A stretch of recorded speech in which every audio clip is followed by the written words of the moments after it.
everyone, welcome back to the channel. Today we are going to be doing a video that at least I think is long overdue.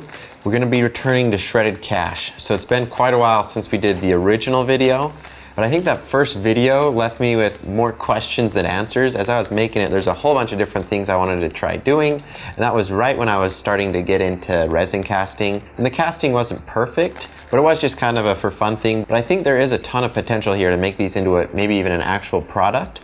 So I'm going to be returning back to them. I've got a different type of shredded cash that is more, it's just strips in there. So just little strips. I think that's cool. And I might even need to literally run a couple dollar bills through like a shredder to get the exact shreds that I want. So I'm still kind of working on that. I'm not even exactly sure. So we might just test out a few different things. And I'm not even sure if it's legal to shred your own cash. So I'll have to look into that. This stuff, it usually comes from like the Federal Reserve when they have old dollar bills that they just shred up.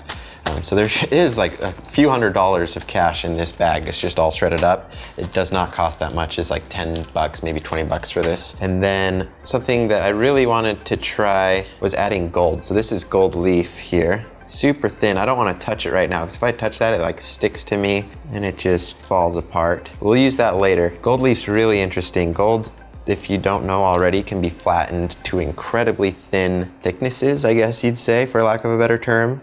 But it's still completely opaque, so you can't see through it at all. But that is so thin. I think it is like 15 microns, if I remember correctly. So very, very thin. Hardly anything there, but it can you can crumple it up and do different things with it, and it'll still show up in the ring really nicely. So we'll try that. And then I think I want to try at least one, and we can do several different castings. You might do like 2 or 3 of them. But one of them I want to try adding glow. It might be a little too much, it might detract from the look, but I'm hoping it can be really subtle. You won't even notice it during the daytime, and then at night it'll just have a nice glow to it. So that might be really cool. We're going to try a bunch of different castings, and I of course have green glow powder here. I think that's the only appropriate choice if we're working with cash. So we've got a lot of fun different options here. I'm excited to start experimenting, so let's go ahead and get started. Dustin, I think that was the take. Okay, so I'm just laying out all of our materials here. We've got our casting materials as well as these 2 tubes here. That's what I'm going to be casting the actual materials in. And then you can see I'm just putting a piece of duct tape on the end. That's to seal it off, make sure it doesn't leak. And then I run it on the tabletop to make sure it's got a complete seal all around. I don't want any leaks coming out of here. And then you'll see me spray some mold release in there. That's so we can get the casting out a little bit easier once we're done. And now we're ready to get started with placing in the materials. So I'm sprinkling in a little bit of the shredded cash and then going for some gold leaf. And I quickly found out that the sheet form of the gold leaf was really not good to work with.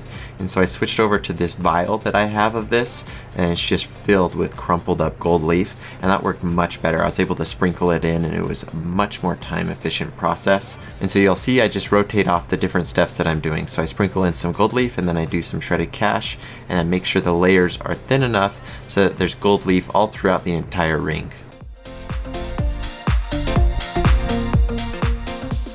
Now that I've got these full, it's time to start mixing up some of the resins, and I did anticipate that these might shrink down once we add the resin to it, so I've still got the cash and the gold leaf handy so we can do it on the fly here in a second. And now I'm just measuring out the amounts of resin that I want to use. I'm using about 2 ounces for each of them, and you'll see in one I add the glow powder like I was talking about, and the other one I just left that one clear, and then I added the appropriate amount of catalyst, and there's a little diagram on the side of the casting resin that tells me how much to put in case you're wondering. And so I add that in, mix it all up very, very thoroughly. You want to make sure I've got a very consistent cast here. And then I just slowly pour it in. And you can see, like I was saying, some of that cash is starting to settle. And so I add a little bit more, pour in some more resin, and just repeat until I've got this thing topped off. And then I just did the exact same process with the clear resin.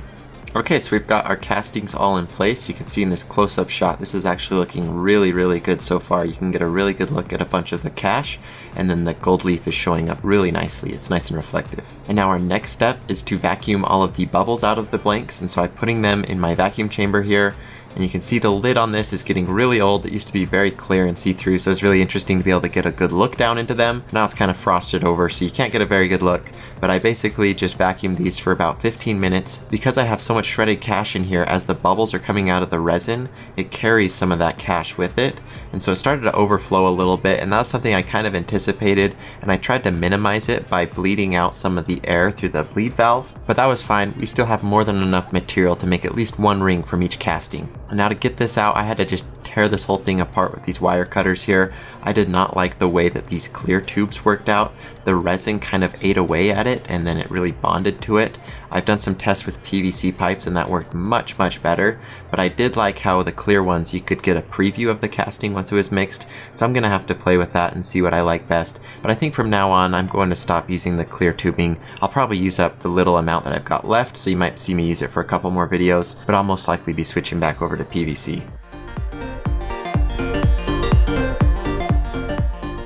And now I've got the two blanks ready. You can see the top of them is all messed up. That's because it was overflowing and the cash was going everywhere like crazy. But then we do have a nice bit of solid rod towards the bottom. So that was really good because I definitely didn't want to redo these. And now just to test out the glow, we can get a good preview of it. I'm using this UV lamp. This was sent to us by Technoglow. They make all the glow powders that I use. And you can see they both look very similar during the day. But once we charge up the glow and dim the lights a little bit, this other one glows like crazy. So I think this will make a really cool looking ring. And now for the actual ring making, I'm just going to put the first rod in my lathe chuck, and then I'm using this boring bar to smooth out the end. And you can see in this slow-mo shot, this thing's kind of ripping and tearing apart almost violently. And that's just because there's so many air bubbles and different impurities in this top layer, and that's what I'm trying to cut through. So I'm just cutting through all the garbage, wasted material at the top, and then we're trying to cut into the actual usable material.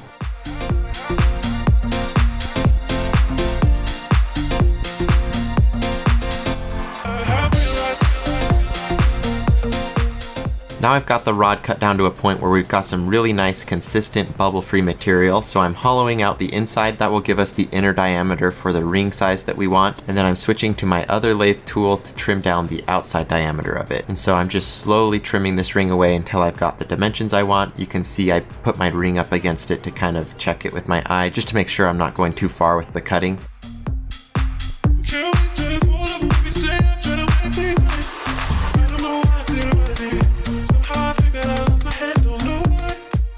And then to detach the ring from the rest of the rod, this is actually kind of a tricky step because if you use something like a hacksaw, I've had a lot of problems with chipping resin and different issues like that. And I find abrasives are usually a lot more gentle on materials. So what I did is I just have a cutoff tool in my Dremel and I slowly cut into it, and that's able to just gently separate the ring from the material. Now I'm mounting the ring on an expanding ring mandrel. These are available on my supplies website if you're interested in them. And I just need to do some sanding and shaping. So this first ring, I'm giving it a flat profile and just kind of rounding things out. I want it to be a super comfortable ring that's just nice for daily wear. And then you'll see once I'm done with this ring, I'm going to very quickly, just a very quick time lapse, make a second one out of the glow material. And then I'll have some comparison shots at the end to show you guys just how the two different materials turned out. And then I've got some really cool glow shots of the second ring I'm going to make actually. So stay tuned for those.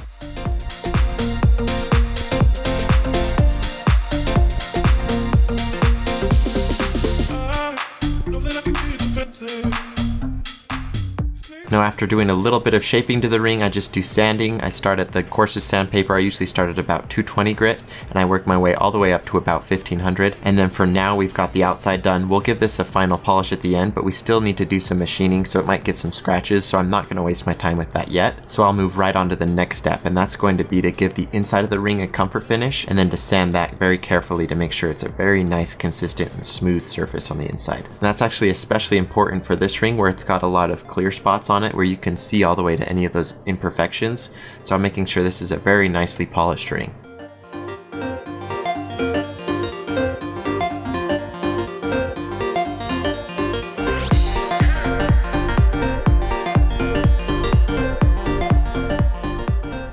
Okay, now that we're done with sanding, it's time to move on to polishing. So for the inside, I'm using a felt bit on my Dremel here, and then I use a white compound first, and that's a medium polish. I'm polishing the inside of the ring, and what this does is it smooths the whole ring out. It gives it a very consistent finish, but not a glossy finish. And so once we're done with the white, that's when we move to the green. That's a higher polish, and so that'll give it a glossy finish and make it shine.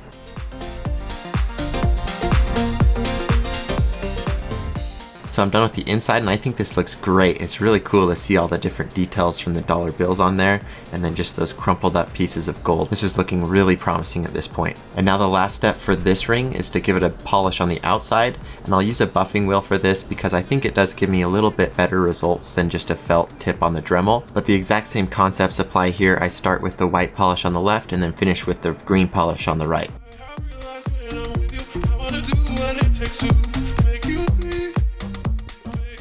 And now I'll show just a very quick time lapse of me making the second ring. That's out of the glow material. You can feel free to skip over it if you'd like, but I'll just cut it down to about 20 seconds. It's just going to be very similar steps. I'm giving it a different shape to it. I'm giving it some nice beveled edges. I want to get a sharper, more defined look out of this one because I think that was something that I would have liked to have on the first ring. So I was able to learn from the first one and now make a better second one, which also glows, which I think is cooler. Okay, now we have both of the rings finished. I think these turned out really cool, and it was so fun to be able to play with all these different materials. I think shredded cash is just something that's always interesting. You can look at the ring, and depending on which piece of paper came from where on the dollar bill, it'll have a certain pattern on it. You can sometimes see words on it. You can see on the inside of one of the rings it says Washington very clearly, so that was really cool. That was like a 1 in a million chance, I feel like. So I just love how unique each of the rings are and then how interesting they are. You can spend 5 minutes looking at it every day, and every time you'll see something new. And then the glow on the second ring, that turned out better than I'd ever even imagined. There's almost no noticeable difference in the clarity on both of the rings, even though the one has all of that glow pigment swirled into it, and so it doesn't really detract at all. And the glow just looks so interesting when it's clear and has all the dollar bills kind of in the way, and so there's just a ton of depth to it. But anyways, guys, definitely be sure to let me know what you thought of this ring. This was a really fun project. I think I want to do a lot more resin casting videos like this, so if you have any feedback for me, leave them down in the comments. And if you have any suggestions for materials that you'd like to see me use, I saw one person suggested I try sprinkles because they saw that in a Peter Brown video. If you don't know who he is, he does a lot of cool resin casting and just general shop videos, and he actually made a cake stand out of sprinkles, so I thought that was just perfect. So we might try making a ring out of that. Any material suggestions you guys have for me, leave them down in the comments. I'll definitely be sure to read all the comments on this video, and then let me know if you'd be interested in seeing this ring on my website. I could see these being a really popular ring option if I could get the pricing down a little bit on them. And as always, if you like the video, you can give it a like. You can even subscribe to my channel if you want to see my future videos. You can go to my ring website, that's just patrickadairdesigns.com if you want to order a ring, and you can go to patrickadairsupplies.com if you want materials for making rings. And then I of course have my Instagram, that's Patrick Adair Designs. That's awesome if you want to get good discounts, if you want to enter in the giveaways that I do, or if you're just interested in seeing all the behind the scenes stuff that I do on my channel. So thank you all so much for watching, and I will see you in the next one.